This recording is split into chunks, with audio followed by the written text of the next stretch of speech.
Si ustedes se dan cuenta, justamente acá, se tienen como una malla que es de tela. Se mira aquí, ¿verdad? Igual, no sé, cuando pasan las unidades de cuidado intensivo se nota. El problema con estos filtros es que si se mojan, supónganse, ustedes están asistiendo al paciente para la inducción y el paciente empieza a toser, a toser, a toser con expectoración y tira gotitas. El problema es que entonces, o en el sistema ya había un poquito de agua que a veces sucede, eso moja el filtro y se miran como microgotas alrededor de la parte plástica porque no lo absorbe por completo, eso no absorbe agua. Entonces, eso es lo que puede provocar que el intercambio de oxígeno no sea el adecuado con el filtro y el paciente. Tenemos que estar siempre pendientes si el paciente empieza a toser o por alguna razón presenta vómitos o cualquier otra situación que tenga secreciones, inmediatamente nosotros tenemos que cambiar el filtro, ¿sí? Porque eso es lo que te va a hacer que el intercambio de oxígeno y que el paciente se te sature y empiece a tener un montón de alteraciones, esa puede ser la causa de la complicación, pero sí se miran como microgotitas, digamos, porque no lo absorbe el filtro, sí se mira re bien y se mira, cuando tienes acá, si miran ustedes, están como las rayitas de que está corrugado el filtro, cuando eso se moja se expande para que uno pueda visualmente saber que el filtro ya no está sirviendo. ¿Te resolví tu duda? Sí, gracias. Bueno, ok. Entonces sigamos. Ok, ya tenemos nuestros filtros preparados. Independientemente de la técnica anestésica que nosotros vayamos a utilizar, todo esto está listo. Ok. Ustedes lo saben mejor que cualquier otra persona. El anestesiólogo tiene que estar preparado para manejar la vía aérea en cualquier momento y esto tiene que estar listo para no correr. Entonces ya preparamos nuestro quirófano, nuestra máquina está tapada, tenemos nuestros filtros colocados. Vamos con lo siguiente. Entonces, ¿qué tanto personal sanitario yo necesito que haya en el quirófano? Porque de manera regular a los quirófanos entra y sale mundo entero, van a preguntar cómo vas, va el cirujano solo a ver, se sale, entra, regresa y así se está todo el mundo, ¿ok? Pero ahora eso no puede ser así, ¿sí? Entonces, se restringe el número de cirujanos al mínimo necesario, ¿ok? Desde ahí se les dice, miren, todos los que quieran entrar, no, sino que solo los cirujanos que sean absolutamente necesarios, 2, 3 cirujanos, dependiendo del tipo de procedimiento y punto.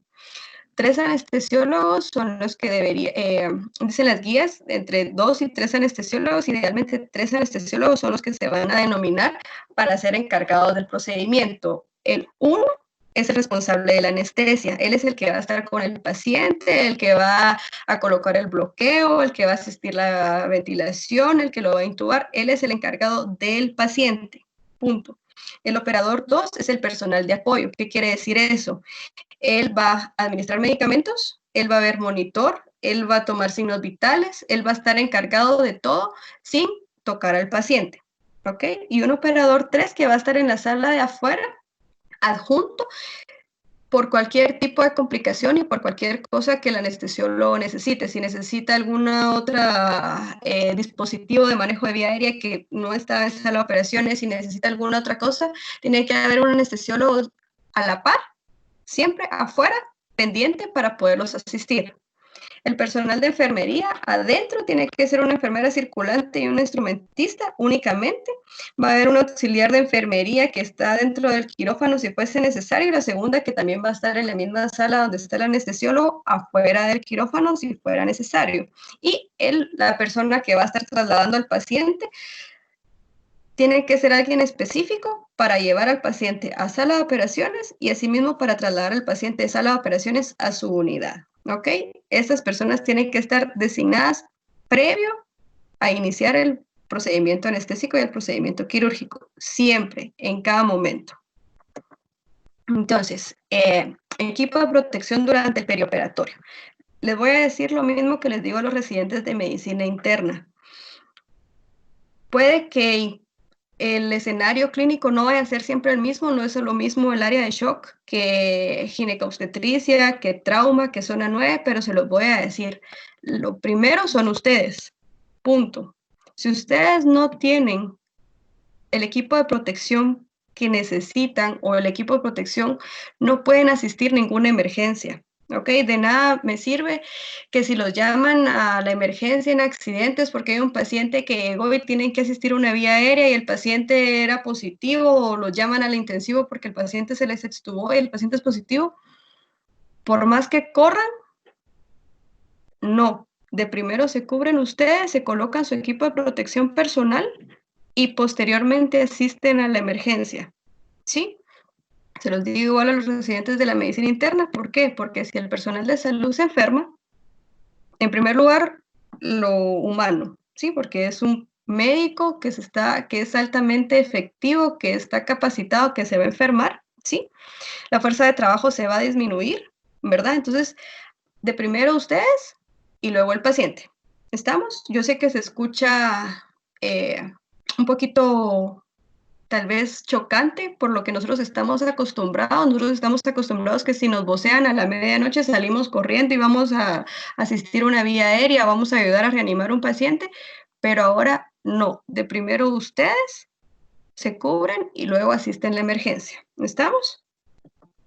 Ok. Tenemos que tener en cuenta que el equipo de protección personal, todos ya se han puesto un nivel 3. Yo creo que ya todos, ¿va? O la mayoría.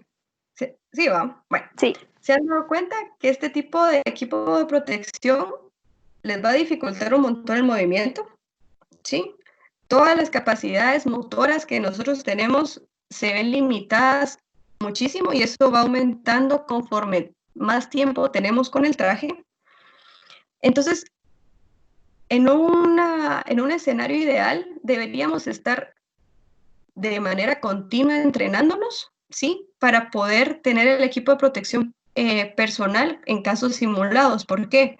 Porque tenemos que adquirir habilidades como el manejo de la vía aérea, colocar un bloqueo neuroaxial, monitorizar al paciente, todo ese tipo de cositas las tenemos que tener ya previstas y saber cómo hacerlo con todo el equipo de protección personal, porque no es lo mismo yo solo con mi mascarita normal quirúrgica como estaba acostumbrada antes, a tener 3 capas de ropa encima, 3 capas de guantes y aún así tener que estar tocando columna, buscando un espacio, que si voy a manejar el laringo, todo ese tipo de cosas ya deberían de ser habilidades que se adquieren en casos simulados. No está bien que cuando yo ya tenga el paciente enfrente, va a ser la primera vez que yo tengo el traje, tengo al paciente enfrente y lo tengo que manejar y es mi primera vez con el traje. Eso tiene que practicarse en un escenario ideal. ¿Estamos? Y algo bien importante, el control de las emociones. No todos vamos a poder tolerar tener ese traje y no es malo que no lo toleremos, porque no es, ¿cómo les explico? Si yo estoy claustrofóbica, si yo tengo ansiedad, cualquier otra situación que es completamente normal, más en estos casos, porque se tiene miedo, porque no se sabe, porque me pusieron a mí y yo nunca me había puesto esto y tengo que manejar al paciente, las emociones me pueden ganar, ¿sí? Y eso ha pasado y va a seguir pasando probablemente. Entonces, tiene que haber la manera de mentalizarnos, empezar a practicar y saber cómo manejarnos dentro del traje, ¿ok? Porque ustedes se han dado cuenta cuando tienen el traje nivel 3, ¿qué es lo primero que pasa?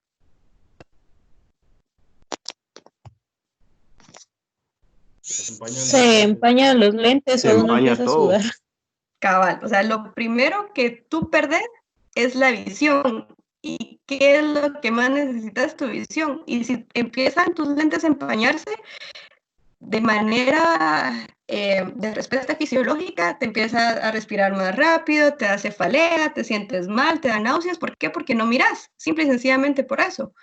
Entonces, todo ese tipo de cosas tenemos que tenerlas bien en mente, bien pensado, porque, ok, yo tengo mi mascarilla, peor si es la P100, que entonces que tengo mis lentes y empiezo a respirar más rápido, entonces empiezo a sudar más y las microgotas hacen que se condense el aire dentro de los lentes y los ojos, y peor si yo uso gafas, entonces tengo 2 capas de lentes más la mascarita y el visor. Entonces, todo ese tipo de cositas son las que tenemos que prever y tenemos que mentalizarnos al momento de manejar este tipo de pacientes, ¿ok? Entonces, dependiendo del escenario clínico, va a ser lo que nosotros tenemos que utilizar de protección, ¿ok? Acá nos dice que para un paciente sospechoso o infectado que requiere anestesia regional o neuroaxial, con esto es suficiente, ¿ok? Su lavado de manos, su gorro quirúrgico, sus botitas impermeables, su cubrebocas, su bata quirúrgica, sus guantes, su visor y su careta. Ok, está bien. Ese es un nivel 2, ¿o no? Sí, va. Es un nivel 2 para anestesia regional o neuroaxial. Pero, las guías del ICS, y como nosotros somos los únicos que sabemos qué es lo que pasa en sala de operaciones, porque nadie más que esté en sala de operaciones no entienden, en sala de operaciones se tiene que usar un nivel 3. ¿Por qué? Porque Porque realizan procedimientos generadores de aerosoles. Exacto. Todo puede estar muy bien, todo puede ir perfecto, tienes a tu paciente bloqueado, todo va perfecto y de repente el bloqueo insatisfactorio o el procedimiento se complicó y era una cosa y terminó siendo otra y tú tenés un nivel 2. Entonces, nosotros sabemos que nosotros somos médicos, los anestesiólogos son médicos que van 3 pasos siempre más adelante, pensando en todo lo que puede llegar a suceder y las guías podrán decir, bueno, con un nivel 2 basta si es una anestesia regional, pero ustedes saben perfectamente que en cualquier momento todo puede cambiar. ¿Ok? Entonces, un nivel 3 para sala de operaciones. Siempre. Siempre. Aunque los cirujanos o lo que sea que se enojen con nosotros, no. Punto. Entonces, pasos previos a la colocación del equipo de protección personal. El paciente no ingresa al quirófano hasta que se compruebe la presencia de todo el equipo, del material y de que los médicos, el personal de salud tengan su equipo de protección personal bien colocado, ¿ok? Por emergencia, lo que ustedes quieran, si el paciente lo meten a sala de operaciones, yo sé que ahorita es bien difícil, pero el paciente no debería entrar a sala de operaciones hasta que no esté todo listo, ¿ok? Un R2 que me explique cómo es que se coloca el equipo de protección personal. Yo sé que ya lo saben, pero solo es para reforzar un par de datos.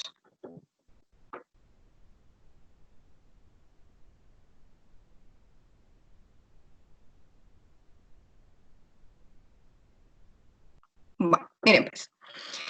En primer lugar, nosotros a veces estábamos acostumbrados que salíamos y entrábamos de sala de operaciones, nos quitábamos el gorrito, las mujeres el pelo suelto, y luego para entrar a sala de operaciones medio nos hacíamos un chonguito de nuevo y nos poníamos otra vez el gorro. Ok, ahora no. Siempre el perro recogido, no aretes, no anillos, no relojes, no nada, ningún tipo de objeto personal. Sus manos se limpian y se lavan bien previamente a la colocación del equipo. ¿Ok?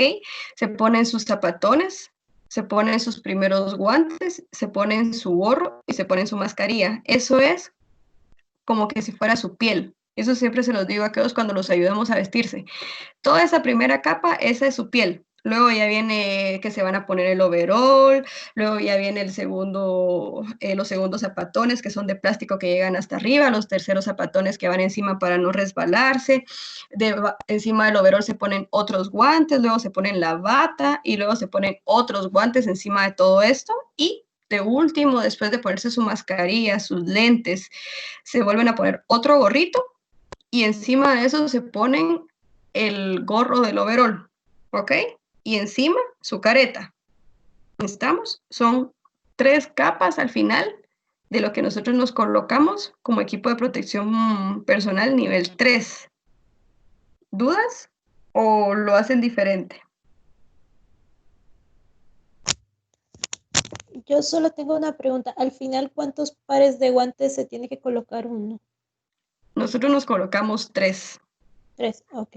Y la careta es hasta de último, ¿verdad? Eso es lo último, cabal. Eso es lo último que te queda encima de tus 2 gorritos normales que sean a prueba de agua, no esos gorritos blancos transparentes que se rompen con nada, ¿va? la careta va por completo afuera, porque esa va a ser como tu mayor protección, a menos de que tengas una mascarilla por face o algo así, que entonces la verdad es que no nos ponemos careta porque ya está todo protegido. Pero sí, la careta de último y 3 guantes. ¿Por qué? Porque uno va en tu piel y eso lo quitas hasta de último. El siguiente va encima de tu overol. Nosotros lo que hacemos es que con un poco de micropore lo fijamos al overol para que cuando te vas quitando la bata y el overol, se va la bata con todo y sus guantes.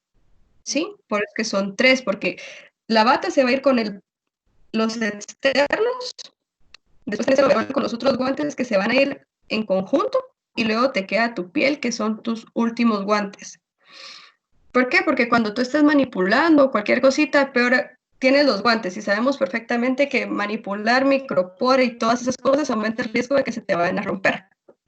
Entonces, dependiendo también en el área en donde tú estés trabajando, incluso hay algunos que si están manejando a los pacientes ventilados o cualquier situación, se ponen encima de esos otros guantes descartables para poder estárselos cambiando de manera continua. Pero 3 son los que nosotros hemos reglamentado en el protocolo del equipo de protección personal, ¿ok? Y nosotros nos ponemos un guante de diferente color, ponemos los estériles, luego nos ponemos unos azules o morados y luego nos ponemos otros estériles encima para poder evidenciar de manera rápida si tu guante se rompió, porque obviamente tenés un guante de otro color abajo, ¿ok? Entonces nosotros así lo hacemos. Gracias. Elección de la técnica anestésica. Vamos a hablar un poquito, entonces regresamos al paciente, 20 años de edad, masculino, asintomático, signos vitales bien, hemodinámicamente estable, no signos de insuficiencia respiratoria, saturando 97% sin uso de oxígeno suplementario, con una radiografía que da un poco de duda porque si tiene infiltrados bilaterales con tendencia a la periferia y una prueba positiva. Ok, entonces, dolor abdominal, apendicitis, sala de operaciones. Ya lo evaluamos, le explicamos, lo llevamos a sala. Entonces, técnica anestésica elegida, bloqueo raquídeo, ¿verdad? Lo que dijimos, que dicen todas las guías, dejan el equipo necesario para el procedimiento, punto. No las 1000 cajas, no las 1000 cosas que siempre se tienen en sala de operaciones, no. Es un procedimiento pensado, ya se sabe cuál es el algoritmo, yo ya sé cuáles son todo lo que puede suceder. Entonces yo tengo en mi quirófano solo lo necesario y en el orden en el cual yo considero que lo vaya a necesitar, ¿sí? Como mencionamos, el paciente, frecuencia respiratoria 14, saturando 97%, estable, tranquilo. Muy bien. Administraron metamizol, granicetrón y tramadol transoperatoriamente. ¿Alguna R3 que me diga qué piensa de estos medicamentos?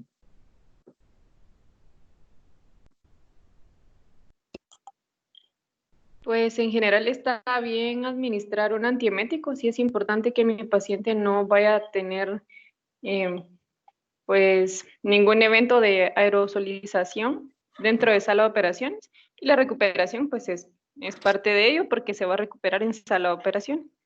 En cuanto a la analgesia, pues metamizol como va a ser por vía intravenosa como antipirético, pues puedo anticiparme porque el paciente es positivo, a mí me parece que está bien. Y la dosis de tramadol, que sería 1 por kilo de peso, que pues también está indicado en el paciente, sobre todo pues para continuar la analgesia en el posoperatorio, ¿verdad? Muy bien. No libera histaminas tampoco, como para pensar que vaya a complicar mi cuadro pulmonar, entonces sí me parece indicado. Muy bien, perfecto. Todas las guías nos dicen que el manejo del paciente en sala de operaciones tenemos que tener profilaxis para náuseas y vómitos posoperatorios o transoperatorios incluso, ¿verdad? Porque eso aumenta, como dijo Lucía, aumenta el riesgo de aerosolización en sala de operaciones. Ok. Una anestesia regional, bloqueo raquídeo. Al primer intento se utilizó fentanilo y lido pesada. 12 cc de volumen, exitoso, satisfactorio el bloqueo, se prehidrató al paciente previo a la colocación del bloqueo, importante esto, porque nos dice que siempre que vayamos a utilizar una anestesia regional, prehidratemos bien al paciente, especialmente ahora con los pacientes que son positivos. Porque, ¿qué pasa si el paciente es hipotensa en sala de operaciones? Entonces, en primer lugar, tengo que correr, si no lo logro reanimar con volumen, tengo que pedir que me traigan vasopresores de afuera. Entonces, eso aumenta el riesgo de que alguien más se vaya a contaminar. Si el paciente es hipotensa, por reflejo, obviamente va a empezar con náuseas y vómitos. Entonces, ok, volvemos a lo mismo, aumento el riesgo de aureolización. Entonces, importante, antes de todo, prehidratar justamente como lo hicieron aquí con este paciente, ¿ok? Todo bien, como dijimos, el bloqueo satisfactorio, nivel sensorial bien, nivel motor todo bien, perfecto. Ok, entonces pasamos al Transop. ¿Qué es lo que nos dicen en cuanto a monitoreo la ASA de los pacientes con COVID? ¿Algún R2? ¿Qué quiero monitorizar? La monitorización básica tiene que estar siempre. Lo que es el EKG, la presión arterial, el pulso oxímetro, el dióxido de carbono exhalado. Si estamos utilizando, o sea, idealmente eso sería lo básico que teníamos que tener en EOS para poder ver cómo está la frecuencia respiratoria, cómo está la saturación, la frecuencia cardíaca, la presión. ¿Qué más? Importante señalar que es monitoreo no invasivo, ¿ah? Sí, todo es no invasivo en EOS. Todo tiene que ser no invasivo a menos que de verdad el paciente y el procedimiento lo ameriten, pero si no, y lo puedo manejar con no invasivo, ahí me quedo, ¿ok? No necesito nada más. Ahora Y de bien. preferencia que sea descartable, como las líneas de CO2 exhalado. Ajá. Para que pueda ser no reutilizado. Perfecto, muy bien. Ok, ahora me llama la atención algo. Bueno, ya vimos cuál fue el procedimiento y cuál fue la técnica. ¿Qué piensa un R3 o una R3, perdón, de la colocación de la cánula vinasal a 2 litros?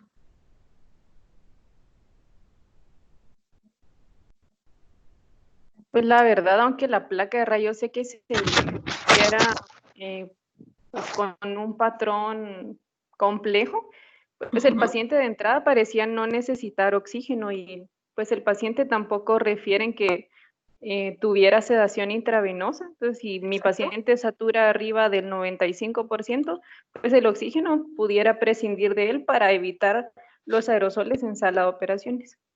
Muy bien. En todos lados te lo dice, ¿verdad? Como ya dimos un buen plan educacional, el paciente sabe a qué tipo de procedimiento se va a someter, qué es lo que se espera de la cirugía y de la anestesia, fue un bloqueo regional exitoso, satisfactorio. No está indicado administrar sedación para que el paciente no pierda el drive respiratorio, ¿verdad? Yo no quiero que el paciente esté sedado y que empiece a hacer apneas o que se empiece a desaturar si el paciente lo puede tolerar. Si yo no necesito oxígeno y si el paciente satura más del 94%, yo no le coloco oxígeno, ¿ok? Y siempre durante todo el procedimiento, yo considero que así fue igual acá, el paciente siempre con su mascarilla quirúrgica o su N95 si el paciente la tuviera, siempre, durante todo el procedimiento. Si fuera necesario colocar una cánula binasal porque el paciente se desatura, porque el compromiso pulmonar es mayor, coloco la cánula binasal y encima coloco la mascarilla, ¿sí? Posteriormente vamos a hablar de lo de la ventilación con mascarilla facial. Okay. Doctora, disculpe, tengo una duda. Dime. Fíjese que nosotros en el Hospital de Accidentes realmente seguimos dando muchos procedimientos, ¿verdad? No a todos los pacientes se les hace prueba. Sin embargo, la mayoría de nuestros procedimientos son con bloqueo.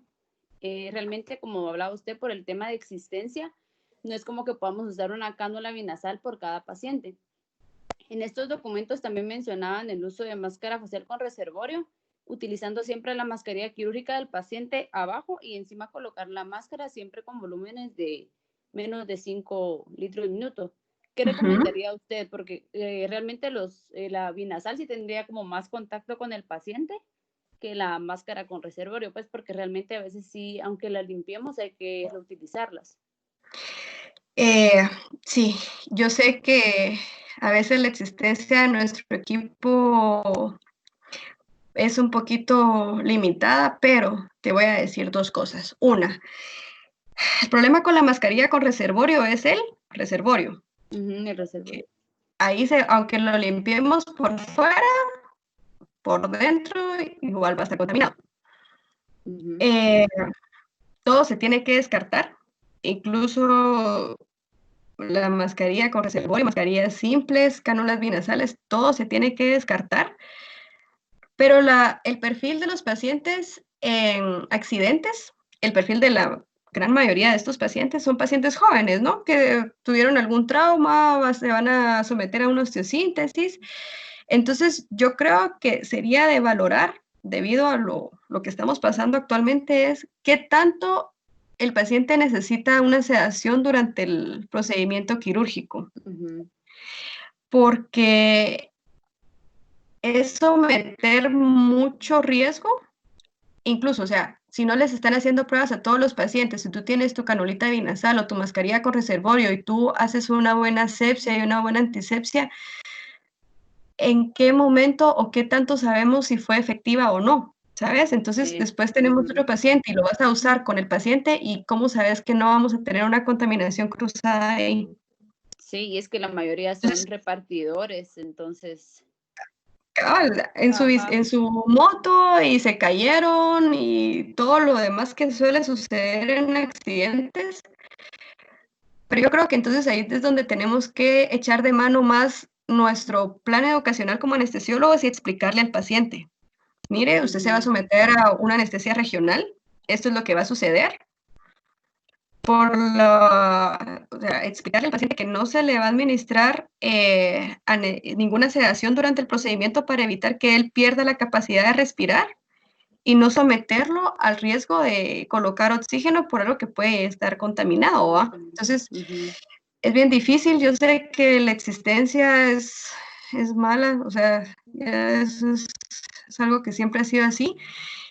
Y realmente sí se debería de descartar siempre. O sea, incluso te diría que sería mejor utilizar una mascarilla simple sin reservorio antes que una con reservorio, ¿sabes? Porque el reservorio, pues, me da un poquito más de duda, ¿no? Sí. Okay, gracias. Entonces, tal vez sería eso, ¿verdad? Hablar un poquito más con el paciente y valorar qué tan factible es no administrar sedación y empezarnos a... Yo sé que como anestesiólogos estamos acostumbrados que, bueno, para que el paciente esté más cómodo, administramos sedación. A veces los procedimientos de ortopedia son bastante largos e incómodos para ellos, pero por las posiciones también. Exacto, exacto. O sea, sí es como bien difícil ahorita y se le tiene que explicar al paciente todas las decisiones que nosotros tomemos para evitar el riesgo de ellos, ¿verdad? Y como, o sea, si no les están haciendo prueba a todos y aquellos todavía siguen operando procedimientos selectivos y cosas así, yo no pondría en riesgo a los pacientes. Si puedo prescindir del oxígeno y de la sedación, lo hago. Bueno, entonces con lo de la cánula binasal, el paciente saturando durante el procedimiento 98%. Entonces, siempre valoremos, nosotros a veces hacemos cosas por costumbre, o sea, llega el paciente a sala de operaciones, administro midazolam, le coloco mi canulita binasal, empiezo a hacer mis cosas para que el paciente esté tranquilo, esté sedado, y empiezo a preparar todo para empezar mi inducción o para colocar mi bloqueo. Pero esto ya no es el tipo de procedimiento normal, no importa en qué hospital estén. O sea, todo lo que hemos hecho de manera rutinaria, todo tiene que cambiar. Porque no solo porque a todos los pacientes se les coloca cánula binasal lo voy a hacer. No, si no es necesaria, no lo hago. Punto. ¿Ok? Bueno, entonces, ¿cómo decido yo qué tipo de anestesia voy a utilizar? Va a depender obviamente de las condiciones respiratorias del paciente, del tipo de intervención quirúrgica. No es lo mismo una osteosíntesis, no es lo mismo una laparotomía, no es lo mismo, qué sé yo, una cirugía de mano, una cesárea, cualquier otra situación, todo esto lo tengo que valorar, ¿ok? Siempre que sea posible, siempre, ahorita, la anestesia regional va a ser de elección, siempre, ¿ok? No hay, ustedes ya lo saben, no hay evidencia de superioridad de ninguna técnica anestésica sobre otra en cuanto a anestesia general y anestesia regional, pero lo que estamos haciendo es evitar la contaminación, punto. Entonces, hay varias guías para el tipo de para la anestesia regional. No está contraindicada la anestesia regional, la vamos a utilizar siempre que sea posible. La anestesia regional tiene que ser probada antes de la cirugía, ¿sí? No solo pongo mi bloqueo, acuesto al paciente y el cirujano ya como ya está cambiado y está apurado porque se quiere ir rápido, porque no quiere estar en el quirófano con el paciente, entonces empieza a operar. ¿Y qué si el paciente, el bloqueo todavía no se ha terminado de instalar o no es satisfactorio o el nivel o todo? Entonces todo esto se tiene que comprobar antes de iniciar la cirugía para evitar la conversión a una anestesia general, ¿ok? Si el paciente llega a sala de operaciones y está sintomático respiratorio, aunque mi técnica anestésica sea regional, el paciente va a producir aerosoles, punto. Entonces, por eso lo que hablamos, ¿verdad? Siempre la mascarilla del paciente, siempre, sin importar el tipo de procedimiento, sin importar en donde yo esté, el paciente siempre tiene que tener mascarilla. La monitorización estándar que ya habíamos hablado, no se recomienda a menos de que sea absolutamente necesario invadir a los pacientes. Todo lo demás, solo no invasivo, ¿verdad? Ya lo dijimos, el paciente tiene que estar con su capacidad ventilatoria inalterada durante todo el procedimiento y en el posoperatorio. Tiene que tener un adecuado estado de conciencia, tiene que obedecer órdenes y mantener el autocontrol. Y eso va a depender del plan educacional que yo le brinde al paciente. Incluso en unos documentos nos recomiendan utilizar las técnicas combinadas, ¿verdad? Porque por tiempo, analgesia, mejor manejo del dolor, el tiempo es variable en las cirugías, entonces si yo coloco una anestesia espinal y quizá aquellos se van a tardar 4 o 5 horas, especialmente si es en la trauma, entonces después termino teniendo que poner una mascarilla rígida o ventilar al paciente, entonces todo este tipo de cosas las tengo que pensar, y si tengo la posibilidad de una técnica combinada y la capacidad, porque después vamos a hablar de eso sería lo que deberíamos utilizar, ¿verdad? Tenemos que tener analgesia multimodal, lo mismo que habíamos hablado, el paciente tiene que estar aliviado porque yo voy a recuperar al paciente en sala de operaciones y luego lo voy a mandar a una unidad en la cual quizá yo ya no pueda estar evaluando de manera continua a mi paciente. Entonces yo me tengo que asegurar que la analgesia que se le brindó al paciente sea adecuada para todo su postoperatorio, por lo menos en las primeras 24 horas, ¿ok? ¿Algún R1 que me diga qué es analgesia multimodal?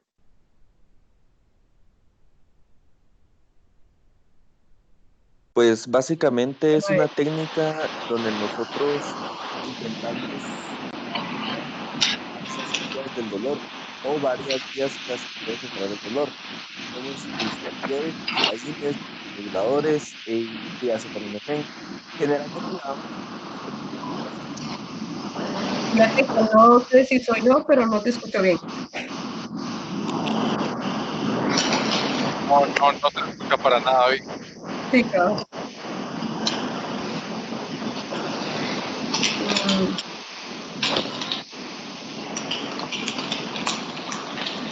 Se escucha demasiada interferencia.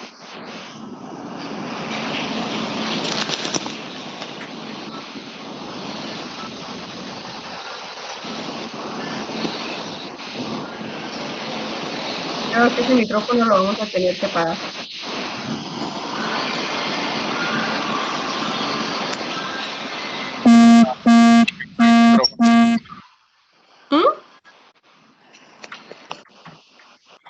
Ahí ya más o menos.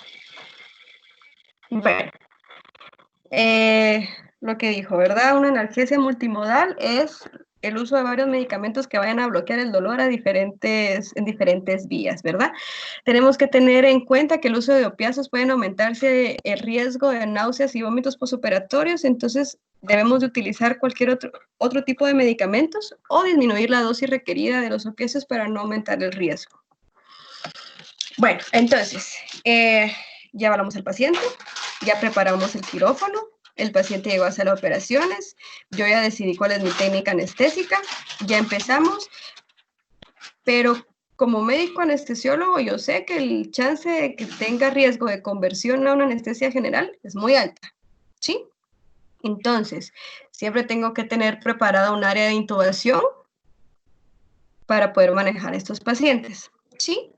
Entonces, tengo mi monitor, todo está con plástico, tengo arriba de la máquina de anestesia tengo mi espacio preparado para poder ahí colocar todos mis medicamentos y mis instrumentos de vía aérea y lo voy a señalar como área potencialmente contaminada. ¿Por qué? Porque es lo que yo voy a estar manipulando de manera constante o el anestesiólogo, mejor dicho, el anestesiólogo que me está asistiendo es lo que va a estar manipulando de manera constante, ¿verdad? Hay un equipo de intubación, yo sé quién es la persona que me va a ayudar, yo ya le dije a enfermería quién es también el que me puede llegar a asistir para poder saber quién es y qué rol tiene cada quien, ¿sí? Yo tengo programado mi ventilador previo a todo esto. Antes de iniciar la inducción, yo ya programé el ventilador para no tener que dejar al paciente con el tubo endotraqueal colocado, tener que programar el ventilador, tener que darme la vuelta, terminando de aerolizar todo el quirófano, en lo que yo seteo mi ventilador. Todo eso ya está listo antes de la inducción, ¿ok? Todo ya lo evalué, vía ella, todo. Y esto es bien importante y creo que también aplica mucho y va a ser un poco de problema, tal vez en accidentes, si no mal recuerdo, porque los quirófanos no tienen presión negativa. Los quirófanos tienen presión positiva y tienen el aire acondicionado.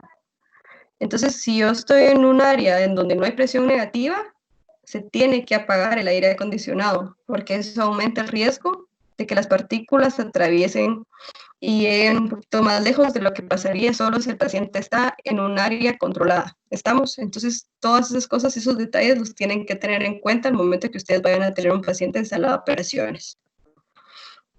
¿Y qué pasa entonces si mi bloqueo no es satisfactorio? Lo que dijimos. Entonces, yo ya tengo listo, yo coloqué mi bloqueo, pero no es satisfactorio, yo tengo lista mi máquina de anestesia, tengo cargados mis medicamentos, tengo todo mi equipo de manejo de vía aérea, y entonces, si no es satisfactorio, tengo que manipular la vía aérea. Tal vez una R3 que me pueda decir cuáles son los pasos a seguir para el manejo de vía aérea en los pacientes que son positivos para COVID. Paso a paso.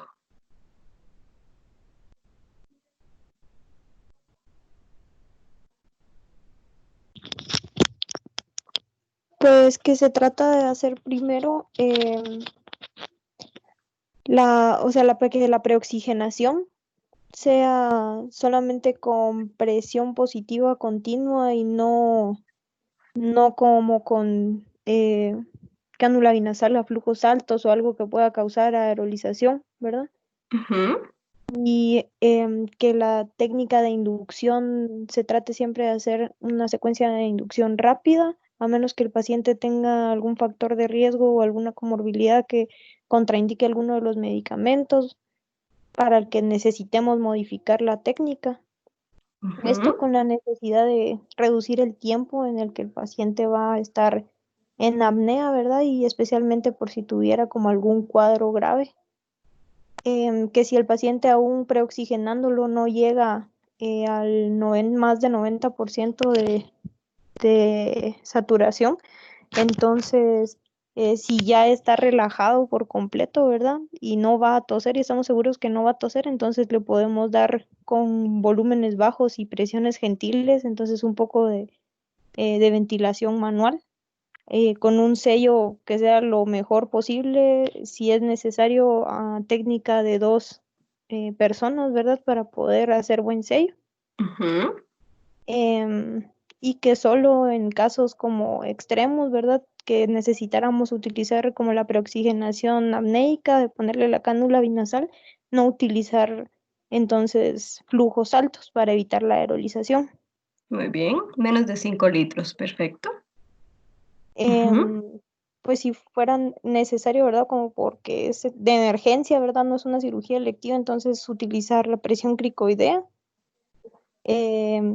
Y que si fuera necesario también podríamos utilizar una mascarilla laringea de segunda generación en vez de la máscara facial para ventilarlo mientras lo Perfecto. intubamos o intubarlo a través ¿Otra vez? de la máscara laringea, ¿verdad? Ujú. Que la máscara, que cuando, si introducimos el tubo, ¿verdad? Que veamos de que ya cuando lo introducimos 1 o 2 centímetros por dentro de las cuerdas vocales, pues entonces esperar a inflar en tubo antes de darle la primera insuflación para evitar mayor aerolización de líquidos, ¿verdad? Y que cuando lo vayamos a conectar al ventilador, pues ya tenga puestos los filtros que necesite y que no, y que esté bien inflado el tubo para evitar fugas a través, o sea, alrededor del tubo y que vayan a causar mayor aerolización, siempre tratando de utilizar como el volumen bajo y presiones bajas. Muy bien. ¿Y cómo compruebo la posición del tubo? Pues tendría Uso. que ser por capnografía Ajá, para perfecto. no utilizar ningún método clínico que haga que nos acerquemos más al paciente y se prefiere usar videolaringoscopía de los que tienen o sea, la pantalla del video separado para no acercar la cara a la boca del paciente. Excelente.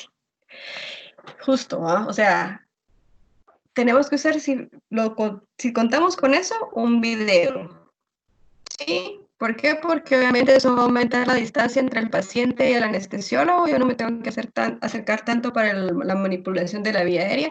Estoy viendo las cuerdas vocales, entonces sé que pasó el tubo a través de ella. Entonces, la comprobación de la posición se hace visual, no clínica. Tengo que tener un capnógrafo de igual manera. No voy a dar ninguna ventilación hasta que todo esté conectado. Incluso yo tengo el corrugado listo con los filtros. Para el momento de intubar al paciente, de una vez se coloca el sistema y hasta ahí empieza a ventilarse. ¿Ok? Entonces vamos bien. Dispositivo de elección, tubo orotraqueal. Siempre, siempre, siempre. Si necesito, en el momento de la inducción, necesito una ventilación de rescate con una máscara laringea para poder pasar a través de ella el tubo. Y durante ese tiempo, en algunos guías nos dicen que tenemos que colocar gasas en la boca del paciente y en la narina para evitar la aerolización del paciente. ¿Ok? Bueno, entonces, ¿por qué todos estos cuidados y por qué yo tengo que, si incluso ya le coloqué el tubo endotraqueal, le tengo filtros, de igual manera le tengo que colocar los tapones con gasitas en la boca y en la nariz? ¿Por qué? Porque esto es lo que pasa cuando el anestesiólogo está a la cabeza del paciente y está asistiendo a una ventilación. Estas son imágenes de estudios en infrarrojo que se hicieron de qué tanto se aeroliza un paciente cuando yo lo estoy asistiendo. Si se dan cuenta, aquí está su mascarita con reservorio que ya hemos hablado, aquí tiene el filtro, lo están ventilando, pero se dan cuenta toda la cantidad de aerosol que se da con cada una de las ventilaciones, ¿sí? Entonces, por eso es que todos los cuidados que tenemos que tener, el equipo de protección, la distancia, cómo voy a manipular la vía aérea, porque siempre, siempre, por todo el cuidado que tenga, siempre va a haber cierto grado de aerolización. Si yo tengo bien sellada la máscara, como está acá, con la técnica de 2 anestesiólogos, como habías dicho, eso reduce un montón la aerolización. Si solo soy yo la que está manejando la vía aérea, yo no puedo realizar un sello adecuado. Entonces, el chance de aerolización es muchísimo más alto. Acá hay una imagen también en infrarrojo de cómo se observa si el paciente no tiene mascarilla, si tiene una mascarilla quirúrgica y la diferencia con una N95. El por qué en un mundo ideal y tenemos que gestionar eso, que tengamos N95 para los pacientes. ¿Por qué? Porque es una diferencia abismal en cuanto a la realización del paciente en sala de operaciones dependiendo del tipo de mascarilla que se utilice. ¿Ok? Bueno. Entonces, resulta que los anestesiólogos o los médicos que vayan a abordar la vía aérea, afuera o dentro del quirófano, en este caso dentro del quirófano, tienen mucho chance de contaminarse, ¿sí? Este es un estudio que se realizó, el por qué insisto tanto que tienen que, en algunos casos incluso nos ha tocado pues, comprar nuestros propios equipos, como nos pasó a nosotros en el UTI. ¿Por qué? Porque el chance de que nosotros nos contaminemos es muy alto, ¿sí? Y en algunos casos, por cuestiones administrativas, no nos van a dar todo el equipo de manera constante, todo lo que necesitemos, pero el chance de que nosotros nos contaminemos es demasiado alto, ¿ok? Entonces, siempre teniendo bien en cuenta esto. Esta es otra imagen de cómo al momento de la manipulación de la vía aérea, la expansión de microgotas, y eso aumenta el chance de que el personal médico se vaya a contaminar, ¿ok? 1 de cada 10 que maneja la vía aérea va a dar resultado positivo, ¿ok? Entonces tenemos que tener en cuenta siempre esto al momento de manipular vías aéreas. Estoy en sala de operaciones y mi paciente presenta paro cardiorrespiratorio. Entonces, ¿qué es lo que nos dicen las guías? Un R2. ¿Qué me dicen las guías del manejo transoperatorio del paciente en paro cardiorrespiratorio que sea positivo?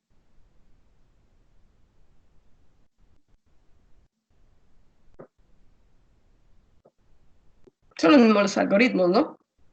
Pero nos dice que la desfibrilación temprana la tenemos que considerar, obviamente dependiendo del tipo de trazo, porque es la que menos riesgos tiene, ¿sí?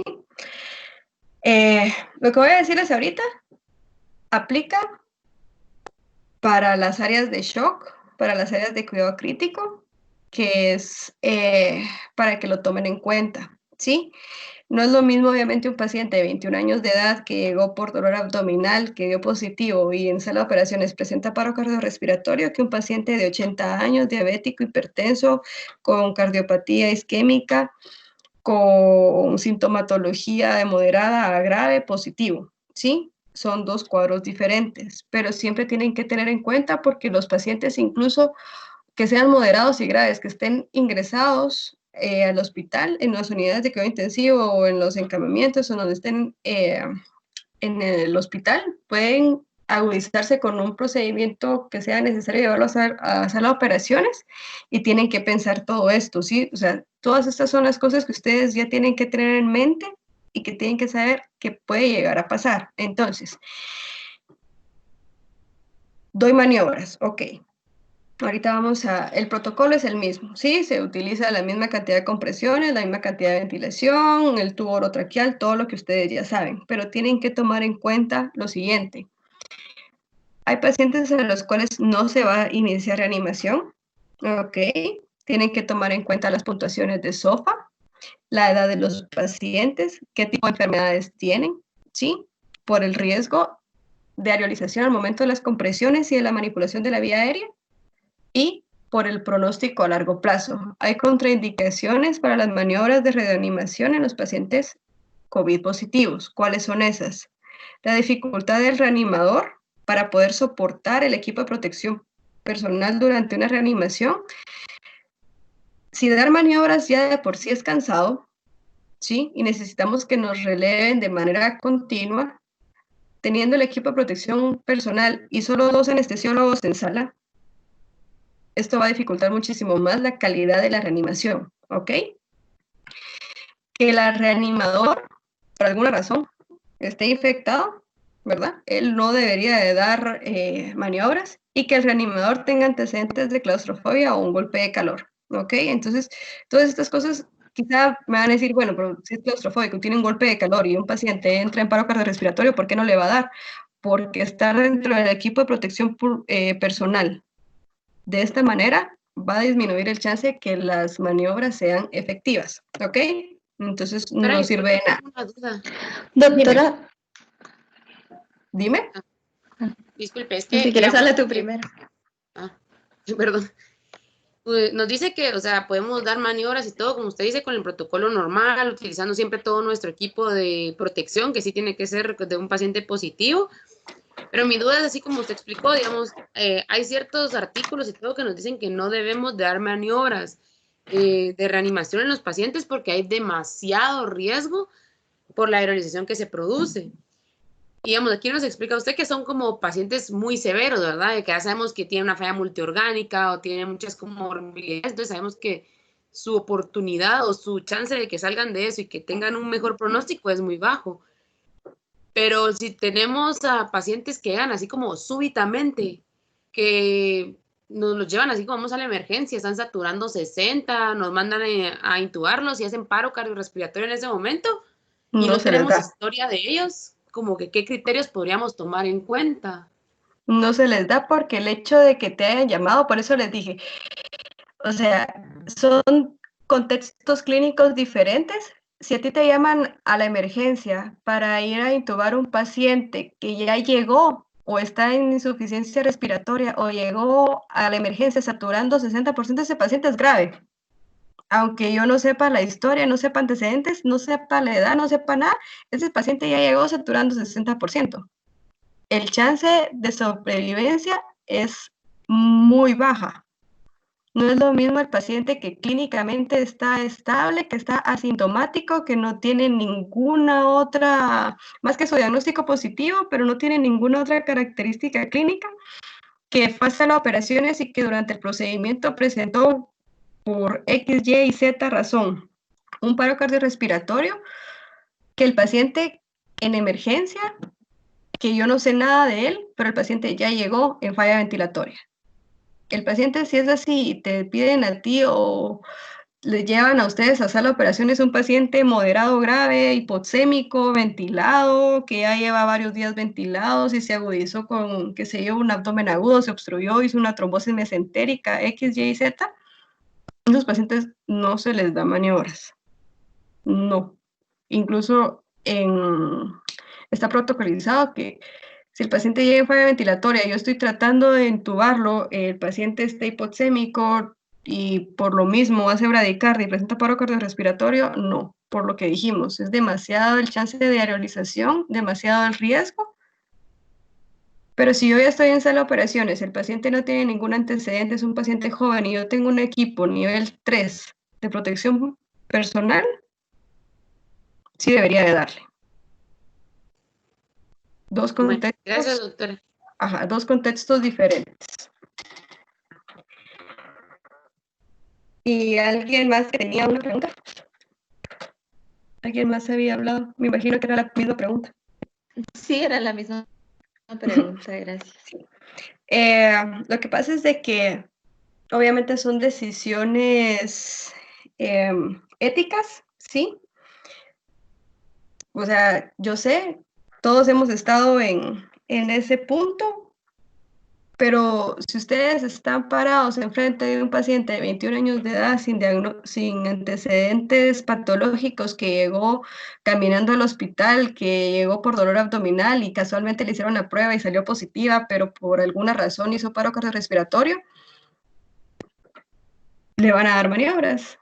O sea, eso va a suceder porque son contextos clínicos completamente diferentes al paciente igual a la paciente obstétrica que llegó, qué sé yo, y se le subió el bloqueo, hizo paro, transó y es positiva. Entonces, todas esas cositas no podemos decir sí y no de manera tan tajante, sino que ese globo y ese abanico de presentaciones clínicas que podemos llegar a tener, que son las que nosotros como médicos debemos de valorar, ¿verdad? Pero sí hay indicación de no dar maniobras, sí, dependiendo del contexto clínico del paciente. ¿Y por qué? Porque todo tiene una razón de ser, ¿va? ¿Por qué no se le dan maniobras a estos pacientes? Porque salió un estudio que se hizo en Wuhan, después de todo esto de la pandemia, en donde los pacientes hospitalizados presentaban paro cardiorrespiratorio, ¿sí? Usaron 136 pacientes, de los cuales presentaron paro cardiorrespiratorio, se les dio maniobras a estos pacientes. De estos, 18 tuvieron un retorno a la circulación espontánea, que se puede definir como maniobras efectivas, ¿no? De estos 18, solo 4 pacientes sobrevivieron a los 30 días.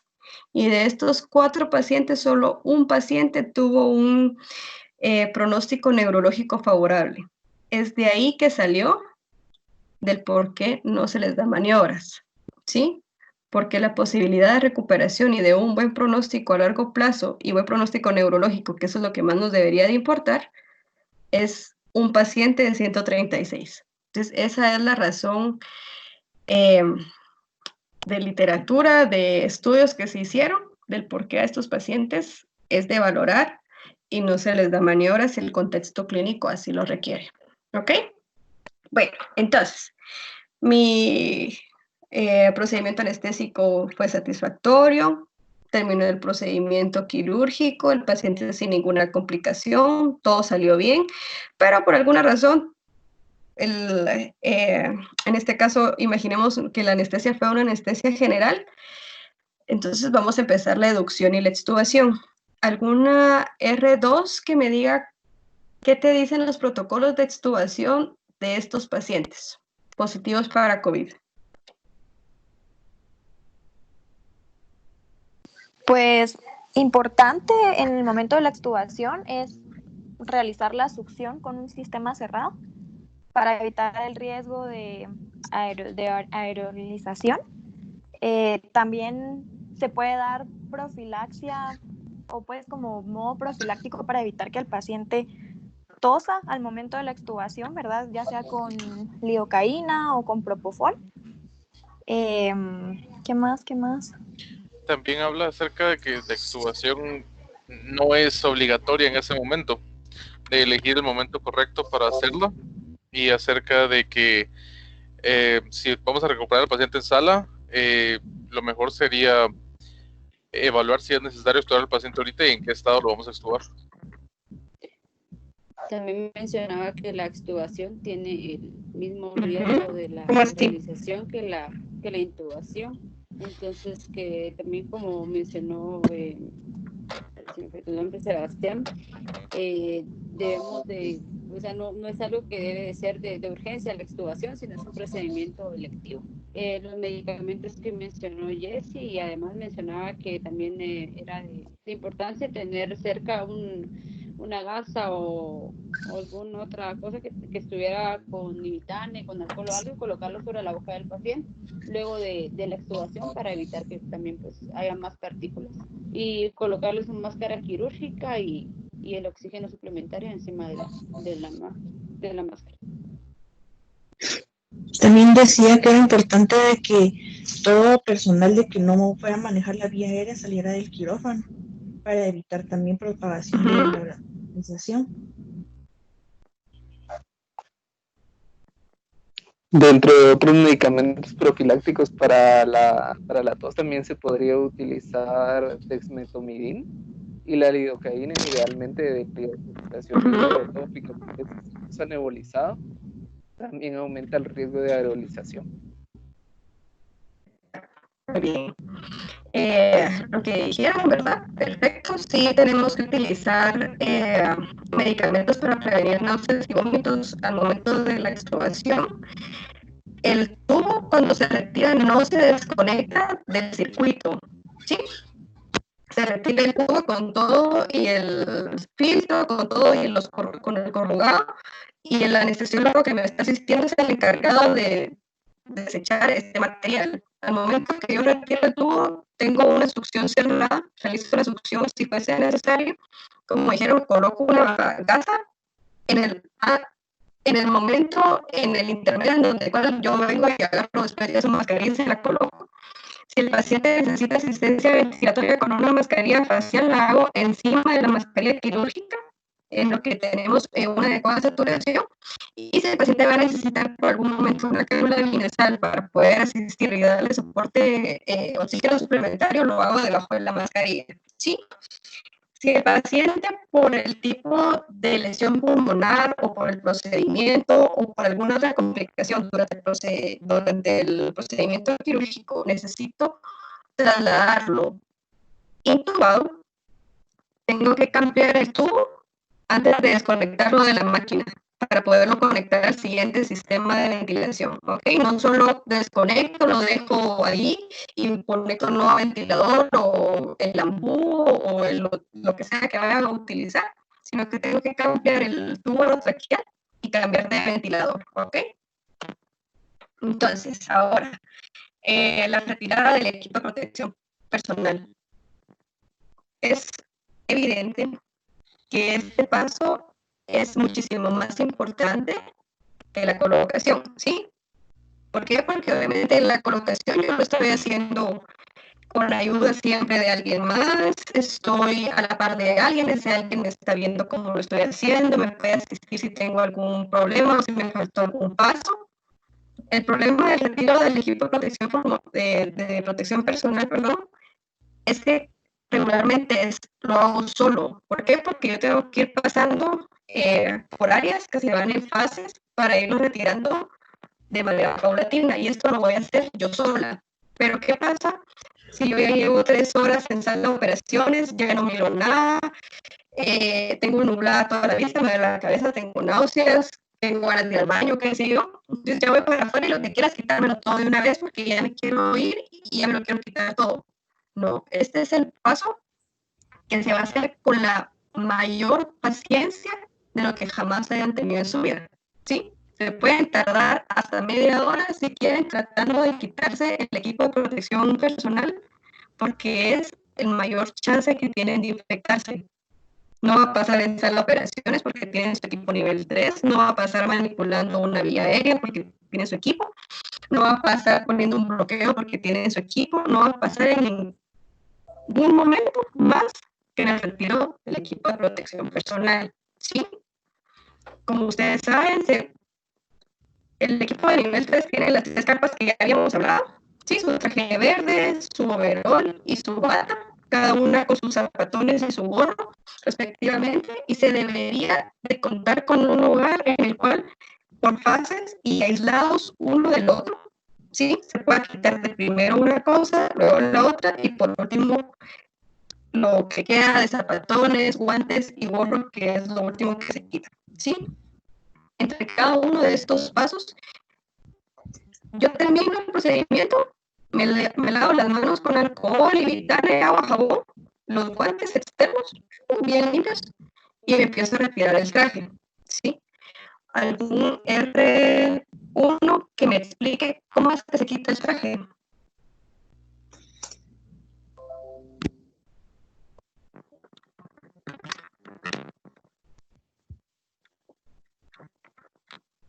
Pues prácticamente mencionaba que uno se debería de quitar pues la bata y la capa externa del último guante en el lado del paciente, por así decirlo, y lavarse bien las manos y yo ya entrar como al área limpia, por así decirlo, donde uno ya debería de empezar a retirarse el gorrito, el segundo, la mascarilla, otro guantes. Y en teoría uno va como en retroceso a como se lo fue poniendo.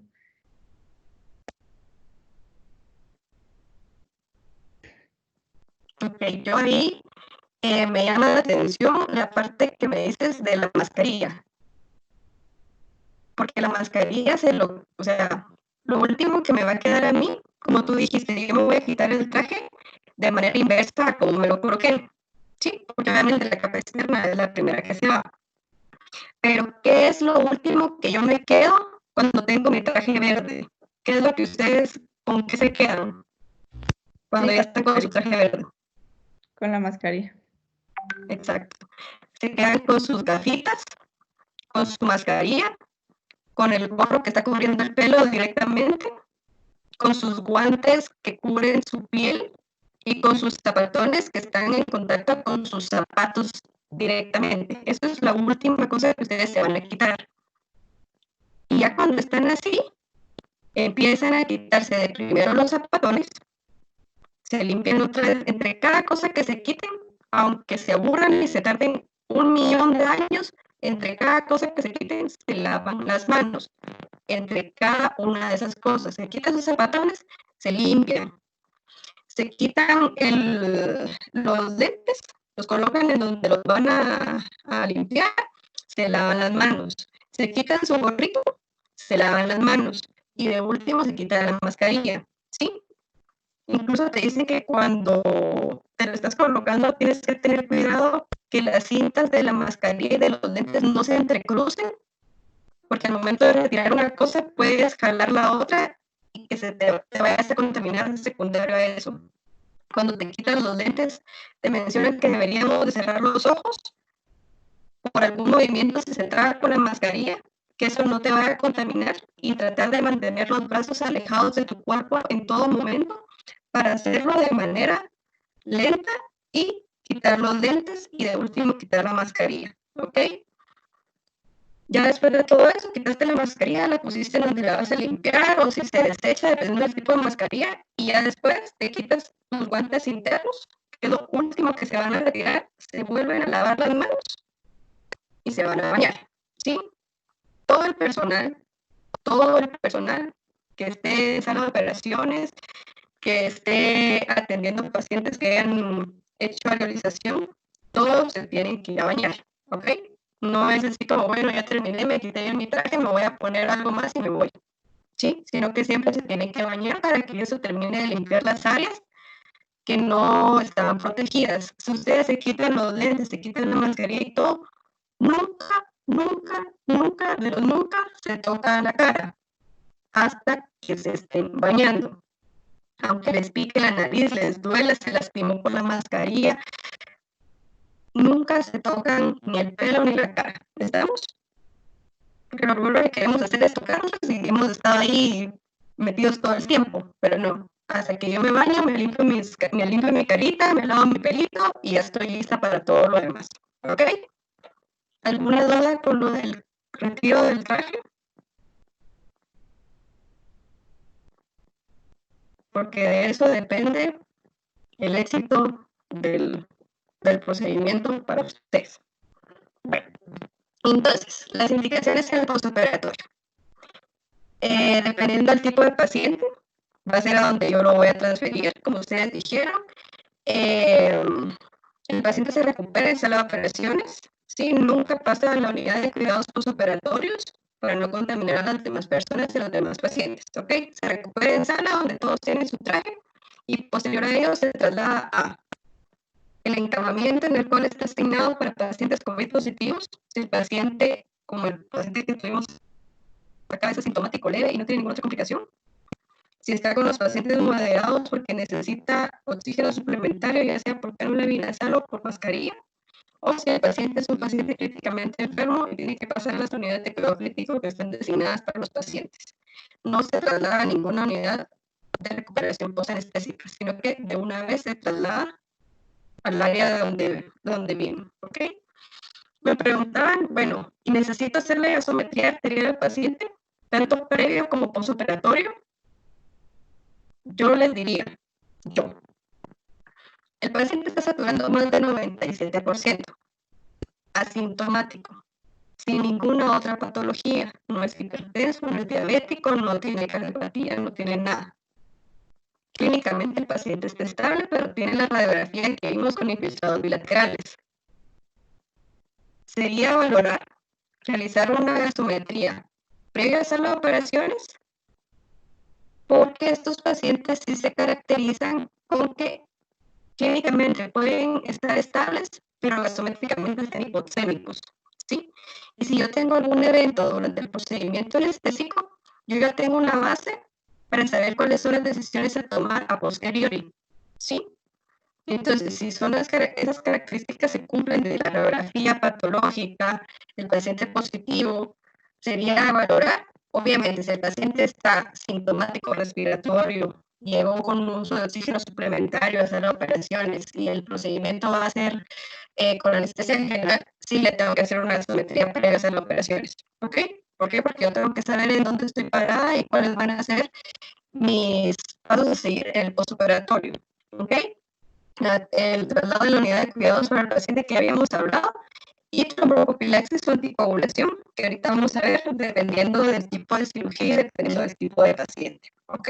Y plan educacional de cuáles van a ser los cuidados postoperatorios, si se le va a dar seguimiento, el seguimiento se dice que va a ser después del periodo infectivo, que por eso es que va a pasar a una unidad especial encargada del paciente con COVID positivo, para posteriormente yo como anestesiólogo darle seguimiento.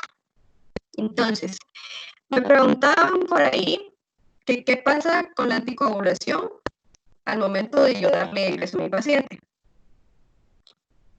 Todo depende si el paciente ingresó sin tratamiento anticoagulante previo o si ya tenía tratamiento anticoagulante. Si el paciente es un paciente estable que no tenía tratamiento anticoagulante, pero sabemos que es uno de los pilares del tratamiento farmacológico de los pacientes COVID positivos y le vamos a dar de alta, y no cumple para sospecha de tromboembolia, no tiene riesgo alto de algún evento tromboembólico, entonces yo le puedo dar egreso con neparina, con bemiparina o enoxaparina, ¿ok? Y fomentar la movilización precoz y la deambulación en casa.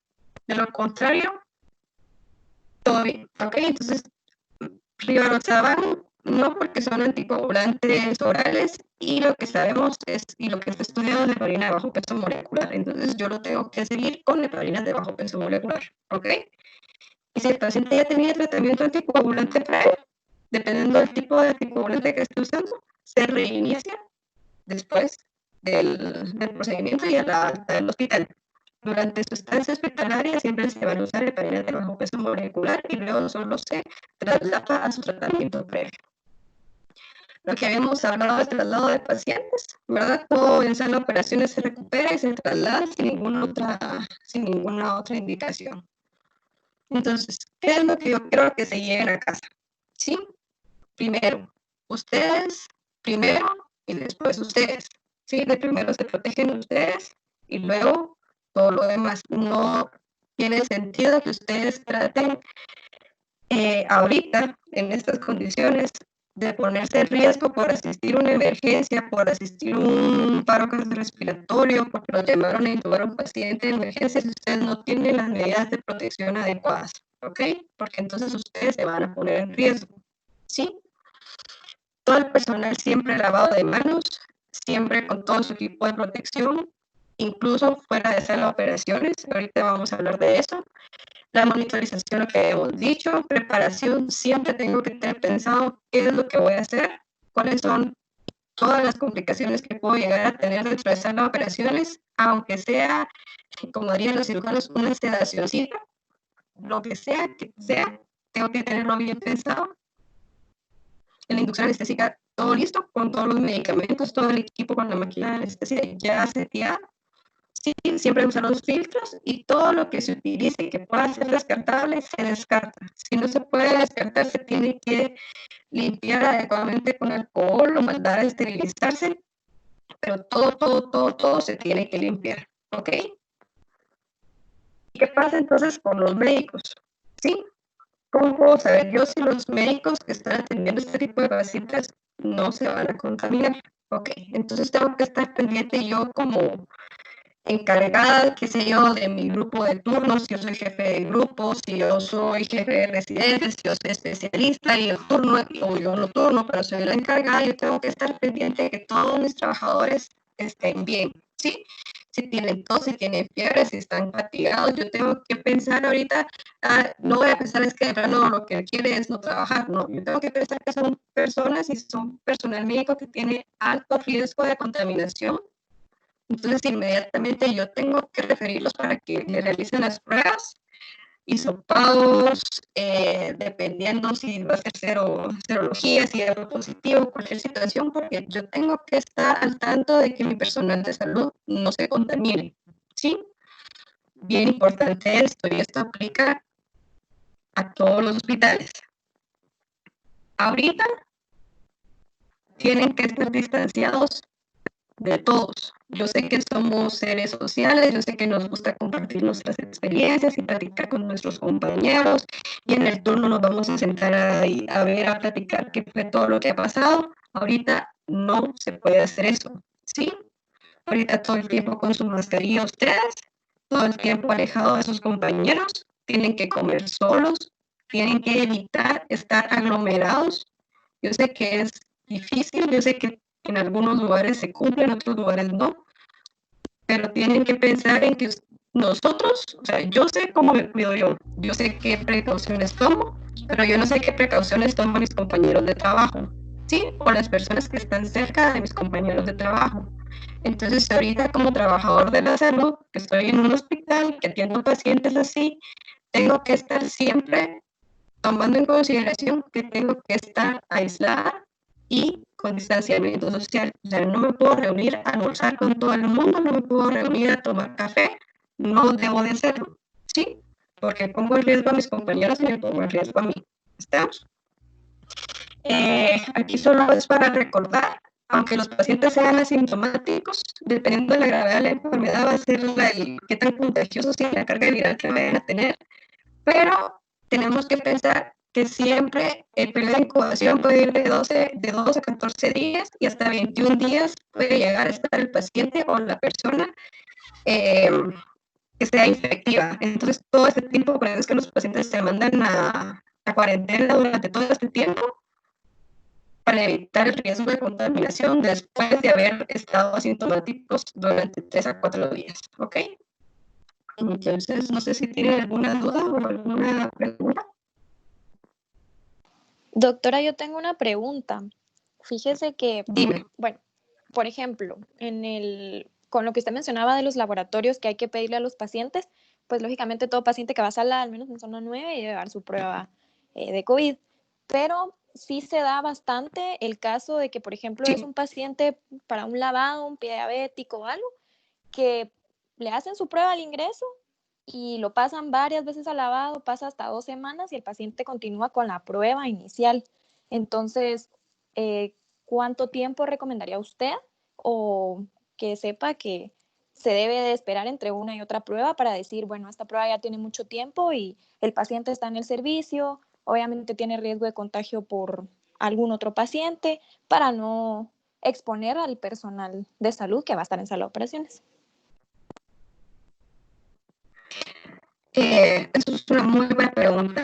Ahorita, ustedes me imagino que en zona 9 se han enterado incluso, hay falsos negativos por el tipo de pruebas, no siempre se cuenta con GeneXpert, entonces en algunos casos dan negativos los pacientes y posteriormente positivizan las pruebas.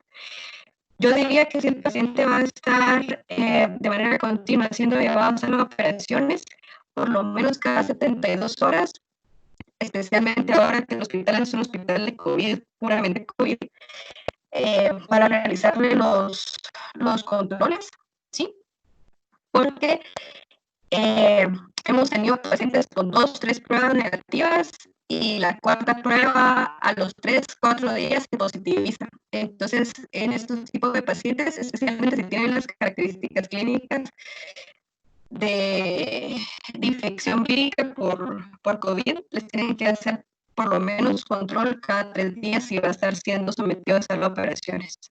Esa es una buena pregunta y es un problema que sí se está dando mucho, porque incluso nosotros en unidades de cuidado intensivo, para disminuir el riesgo, pues los pacientes tienen que ingresar con pruebas negativas al intensivo del 1, pero ha pasado que 2, 3 pruebas negativas y la cuarta sí positiviza, entonces sí les tienen que explicar a los cirujanos y al infectólogo. Regularmente los residentes de infectología son bastante accesibles en esta situación, ellos están al tanto y son conscientes de que el paciente puede positivizar, especialmente si están ingresados, y ustedes los tienen que hacer saber al cirujano. O sea, si el paciente tiene una prueba negativa de ingreso y ya lleva 10 días en el hospital, esa prueba se tiene que volver a repetir, porque si el paciente igual tiene sintomatología o tiene que ser llevado a las operaciones, igual se la tienen que repetir.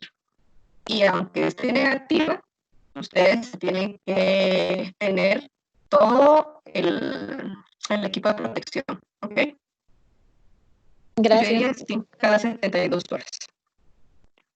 ¿Alguna otra pregunta?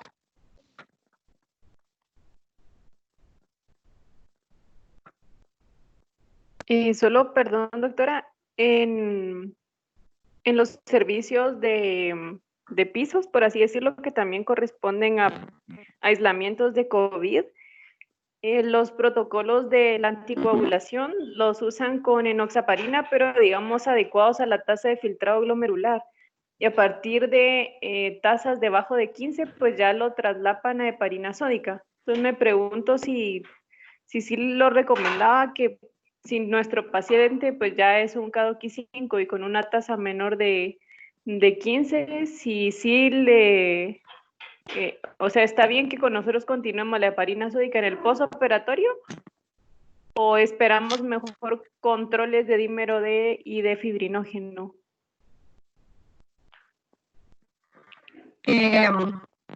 los pacientes enfermos renales crónicos con disminución de la tasa de filtrado glomerular tienen el problema con los pacientes renales, como ustedes se han dado cuenta, es que son los que más chance tienen de volverse graves, ¿sí? Entonces, sí, se tiene que continuar el manejo con anticoagulación siempre y siempre. Sin, hasta el momento, Sin sin nada esperar más. control del laboratorio. Sí, sí, porque el riesgo con este tipo de pacientes, el riesgo de trombosis es muy alto. Entonces nosotros sí continuamos siempre la anticoagulación, obviamente con las modificaciones según la tasa, ¿verdad? Y con como tú dijiste, dependiendo del tratamiento y del medicamento que se va modificando, pero sí siempre.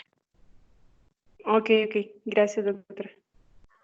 Cosa que también tienen que tener bien en cuenta al momento de que lleven a un paciente a sala de operaciones, que ya esté hospitalizado y que sea paciente positivo, ¿sí? Para considerar las técnicas regionales, porque los pacientes están anticoagulados. ¿Ok? Entonces, siempre tienen que eso de ver cuándo fue la última dosis y todo va a ser bien difícil porque ya saben que ahorita eso es un caos, las papeletas es un caos, el cumplimiento de medicamentos, todas esas cosas, entonces tienen que ser sumamente juiciosos, 10 veces más de lo que siempre son, porque esos pacientes van a hacer operaciones anticoagulados y siempre están anticoagulados, ¿ok? Pues lo tienen que tomar bien en cuenta. ¿Alguna otra pregunta? Yo tenía una pregunta, no sé si ahora ya se escucha bien, pero ¿qué tan recomendable es el tamizaje, o sea, el tamizaje al personal de salud y cómo creo este tamizaje? Por ejemplo, digamos, si constantemente a pacientes positivos, cada cuánto me tendrán que hisopar o si esto es recomendado o no es recomendado. Aquí va la pregunta que a las autoridades no les gusta. O sea, a las autoridades administrativas, me refiero, no a los médicos encargados. El tamizaje al personal de salud es obligatorio, punto. Con síntomas o sin síntomas, punto. ¿Cada cuánto? Lastimosamente, eso depende de la disponibilidad de pruebas con las que contemos, ¿sí? Por lo menos, debería de ser una vez a la semana, cada 5 días, que nos realizan los tamizajes. Pero como no hay suficientes pruebas, nuestro sistema de salud ya de por sí ni siquiera para los pacientes hay suficientes pruebas para los pacientes sintomáticos, al personal de salud no se está haciendo como debería de hacerse, ¿ok? O sea, esa es la realidad. ¿Es obligatorio? Sí. ¿Tamizaje? Sí. Hay hospitales en otros países, compañeros míos o amigos que nos cuentan que todas las semanas, cada 2 días, cada 3 días les realizan hisopados. ¿Por qué? Porque somos personal de salud que está en constante contacto con este tipo de pacientes, ¿sí? Especialmente ahorita zona 9, que ya es un hospital COVID, a todo el personal, enfermería, servicios varios, todos deberían de tener hisopados de manera constante, por lo menos cada semana. Gracias, doctora. Bien. ¿Alguna otra duda? Lo que yo quiero que sí tengan siempre en cuenta y que aunque alguien, yo no creo que eso suceda, pero si alguien piensa que es exagerado, se lo digo yo, porque lo he visto de primera línea y está ahí metida, ninguna precaución es mínima, ¿ok? Todos los pacientes, o sea, ninguna precaución es excesiva, ninguna precaución es así, es que están exagerando, no.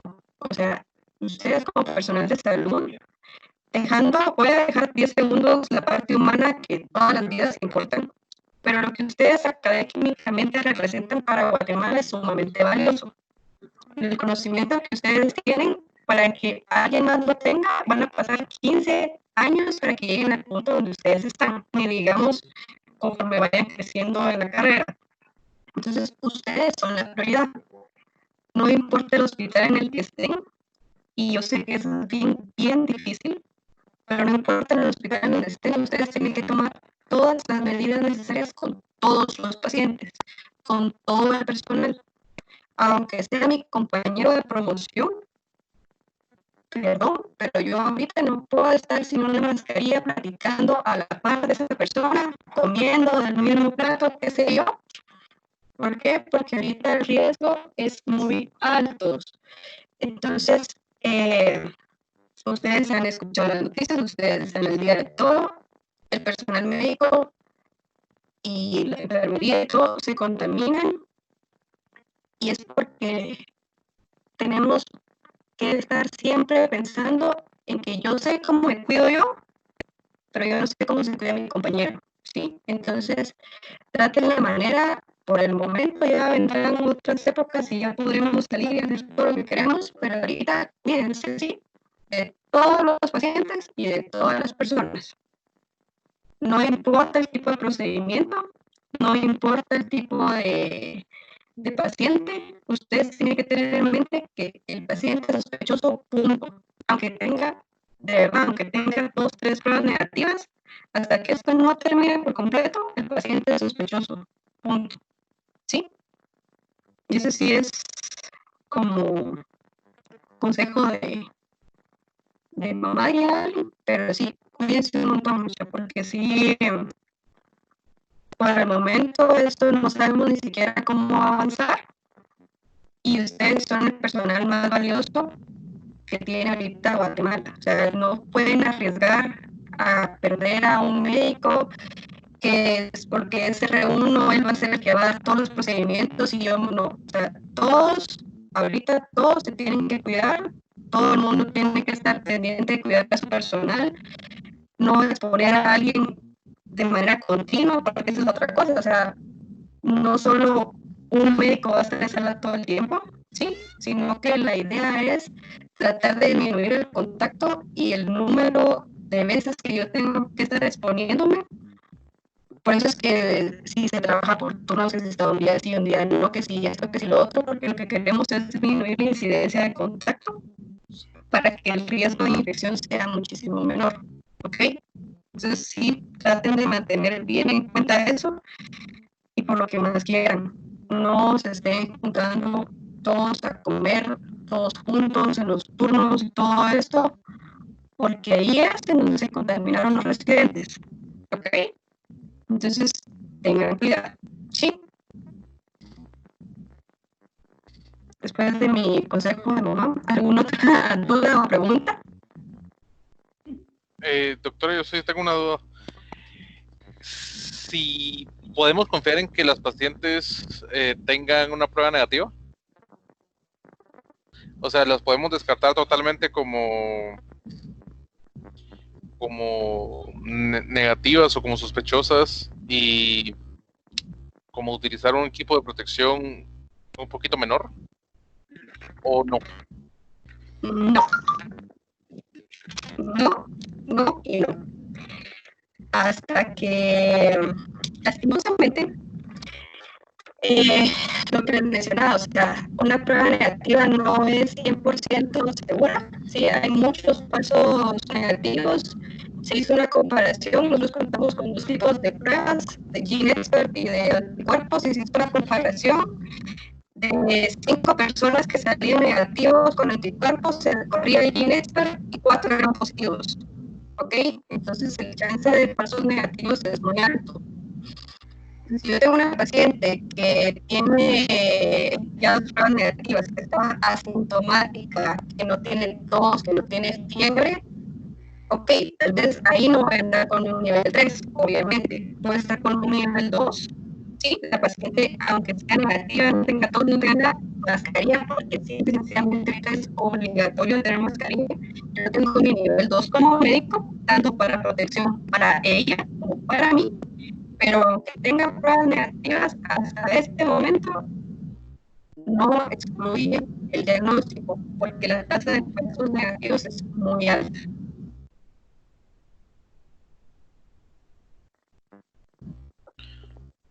Ok, muy bien, muchas gracias. Muy bien. ¿Alguna otra pregunta? ¿Alguien más tiene una duda? Hola, buenas noches. ¿Qué tal, Pati? Buenas noches. Buenas noches. Yo no tengo duda. Excelente presentación, doctora. La verdad es que me encantó. Yo de verdad solo quiero expresarles mi absoluta admiración y mi absoluto respeto para todos y cada uno de ustedes. De verdad que pues vi la presentación y veo las noticias y veo todo lo que está pasando de verdad y admiro y respeto de verdad todo lo que ustedes están haciendo dentro de los hospitales, por todo lo que les está tocando que pasar. De verdad, mis respetos totales para todos ustedes, de verdad. O sea, siempre los hemos admirado como profesionales de la salud, pero ahora además de eso los admiramos, los respetamos, los valoramos como personas, de verdad. De verdad, yo les mando un abrazo a todos y cada uno de ustedes, de verdad, y les pido que se cuiden mucho, que extremen todas sus medidas. Si los demás les dicen que están exagerando, lo están haciendo bien. Ese es el punto que yo he tenido de referencia en toda esta época, ¿verdad? Porque es mejor estar exagerando y no que después nos falte ninguno de ustedes. Así que de verdad, se merecen todo mi respeto y toda mi admiración. Y cuídense mucho, por favor. Gracias, Pati. Gracias. Bueno, si no tienen alguna otra duda, nos queda más que agradecer a la doctora Sosa nuevamente por una excelente presentación. Gracias, Andreita, la verdad que estuvo muy bonita la plática. Y de la misma manera también a Servicios Quirúrgicos que siempre nos están apoyando en estas actividades.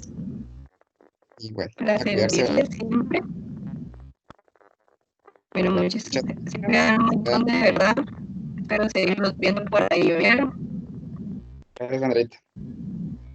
Gracias, doctora. Bye. Feliz noche. Gracias, Bye. feliz noche.